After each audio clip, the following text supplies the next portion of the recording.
know, folks, we get a lot of books here, and I have to read them so I can talk about it. Share your pain. Yeah, but I had the joy of reading one over the weekend by Scott Walker, the governor of Wisconsin, called Unintimidated, and it is quite a story. I mean, really, it reads like an adventure novel, so I recommend it to people right now. But just a few months after he was elected governor, Scott Walker was already in a battle for his political life when he faced a recall vote. How did he come to that? Here's David Brody to explain. When he took office, Governor Walker's first move was to put a stop to the state's out-of-control spending and find a way to rein in a $3.6 billion budget deficit. His legislation passed, but soon after, liberal protesters stormed the Capitol, angry that Walker's plan effectively took away the ability for most of the state's public unions to bargain collectively and force state workers to contribute more of their own money to their pensions and health care costs. By the end of his first year in office, Walker was fighting not only for his reforms, but for his political life, as he was facing an unprecedented recall election. But then something happened. Walker's policies began to work. And when Election Day rolled around in June 2012, voters decided they were better off under his leadership. Scott Walker became the first governor in American history to survive a recall attempt. In his new book, Unintimidated, Walker shares the lessons conservatives on the national stage can learn from his success. Thanks, David. Well, Governor Scott Walker joins us now from Washington. And Governor, it's a pleasure to have you with us. I enjoyed your book. Thank you so much. Thanks for looking at it, and good to be with you. Hey, listen, let's get right to it. $3.6 billion fiscal hole that your predecessors had left. Talk about how this collective bargaining for state employees worked in Wisconsin. How did that circle work? Yeah, it really was a cycle that had no place for the taxpayers involved in it. It took legitimate taxpayers' money and paid it for legitimate wages and benefits from public employees, the good, decent people who work at state and local governments. But then part of that went to the unions, and in turn the unions used that, at least not entirely, but part of it was for political action committees that go out and interview candidates for office who say they're going to add more employees, more benefits, and more government, and then the cycle starts all over again. Nowhere in that equation does someone stand up for the hardworking taxpayers. And that's really what our battle was about. Do we want the taxpayers in charge, or do we want the big government special interest? The good news in Wisconsin was the taxpayers won.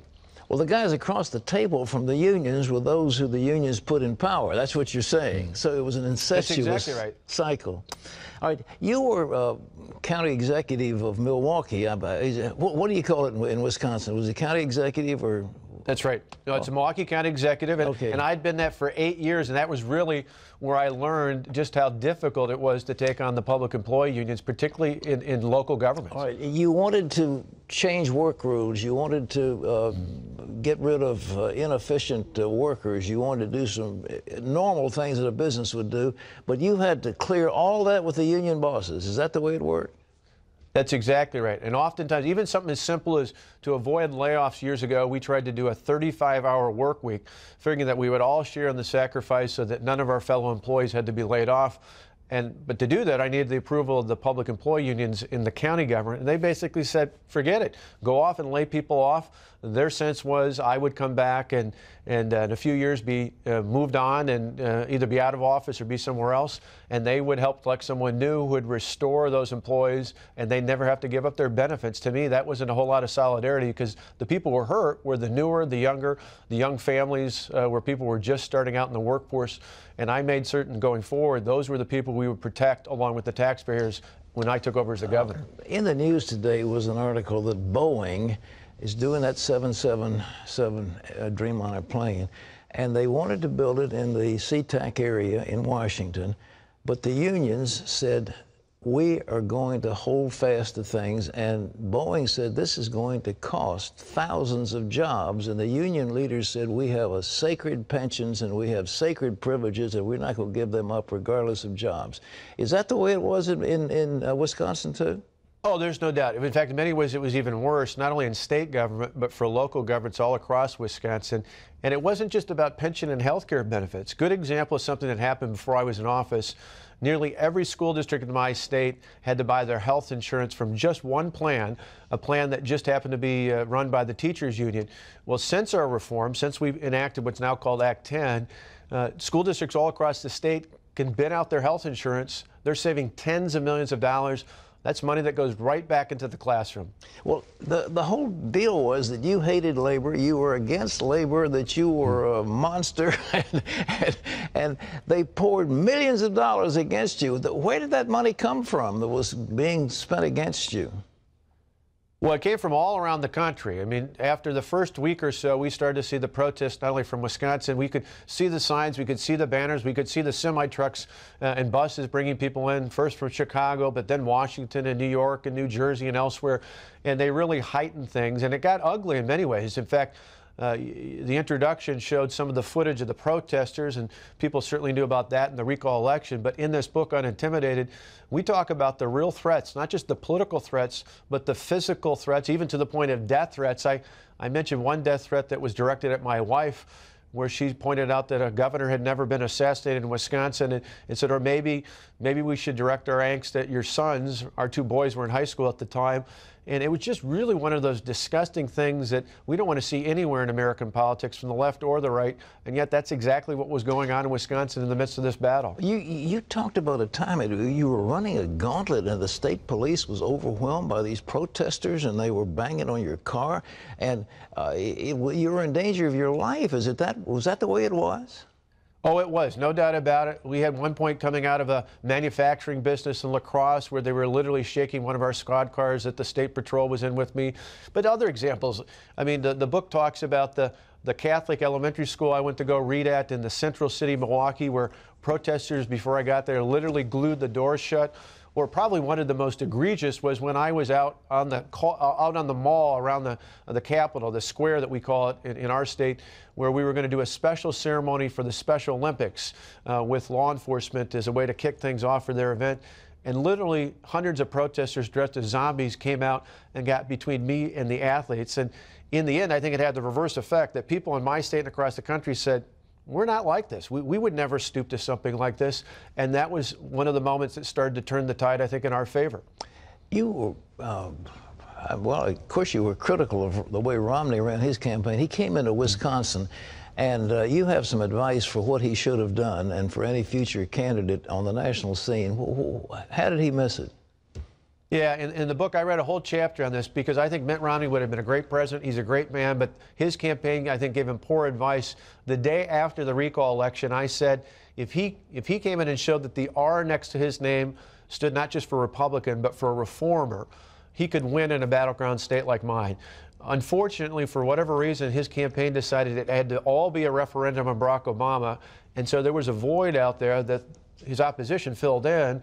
And in our state and a lot of other battleground states, sadly, they showed that the R next to his name didn't just stand for Republican, it stood for rich guy who cares about rich guys. That's not who Mitt Romney is, be clear, but that's how they defined it. And in our state, I said, you've got to show you're a reformer. You're willing to get things done.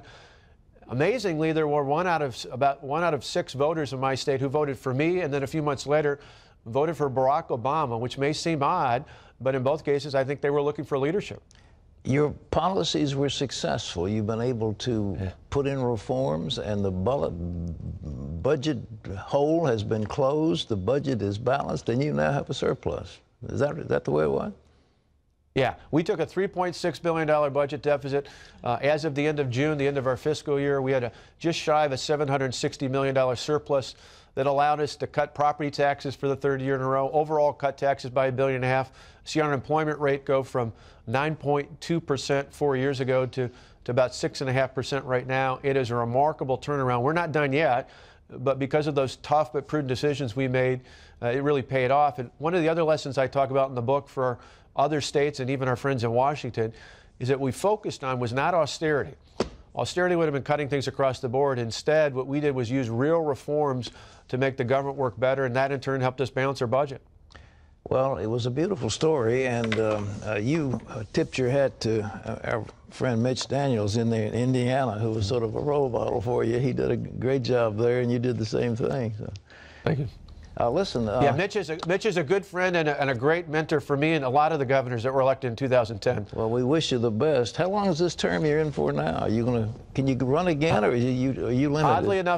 Oddly enough, I'm up for election yet again next year. It'll be my third election for governor in 4 years. I'm getting pretty good at it. You're the son of a pastor. In here, there's some filled with scripture. You relied on the Bible as a source of strength. One last question. Tell us about it. Yeah, there's no doubt about it. People ask, how did you put up with all this? I said, one of the best things I did was get out of the Capitol and go around the state. And I got to tell you, it was nice, all the people who supported me politically, all the people who knocked on doors or gave us $20, whatever it might be. But the most compelling was when I would go to factories or farms or small businesses, and people would come up to me and say, hey, Governor, we're praying for you. Great example of this was I was on the set of a morning show in Green Bay in the thick of all this. And the woman who was miking me up before I went on air, the floor manager, leaned over to me and said, Governor, I just want you to know, me and my kids, every night we pray for you. And for that and for the scriptures I mentioned in the book, that was really my point of solace through all this. And it kept me focused. It kept me positive. It didn't let me get in the trenches and get ugly the way some of the protesters had been. Instead, we stayed positive, and I think that paid off. Well, congratulations on what you've done. And folks, this is an interesting book. It's called Unintimidated, Scott Walker, and it's available where books are sold.